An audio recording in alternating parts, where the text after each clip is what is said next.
Video ng dancing traffic enforcer na nakasuot ng Santa Claus costume sa Talisay City, Negros Occidental, kinagiliwan ng mga motorista, samantala Bacolod City Public Plaza nagningning sa Christmas lights at decoration. Naritong report.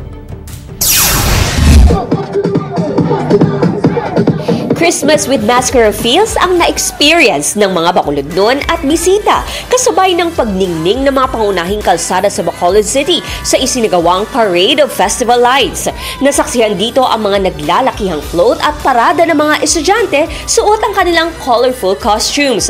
Ang parada ay nagtapos sa Bacolod Public Plaza kung saan opisyal na pinailawan ng Christmas lights at dekorasyon sa sentro ng lungsod. This lights on celebration, kagina natapos na, in conjunction with the parade of lights shall symbolize hope.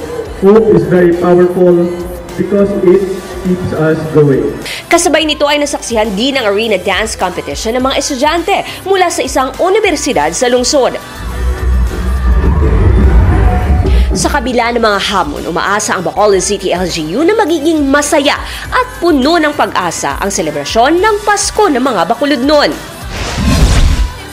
Pansamantala namang nawala ang pagod at init ng ulo ng mga motorista sa Talisay City matapos makita ang dancing traffic enforcer na naka-Santa Claus costume pa. Makikita sa video na ito si Santa Claus na sumasayaw-sayaw pa habang nagmamando sa daloy ng trapiko. Kompleto ito sa costume niya na boots, gloves, Christmas hat at para safe, may reflectorized vest pa. Siyempre, good vibes ang dala nito hindi lang sa mga motorista, kundi maging sa mga pedestrian.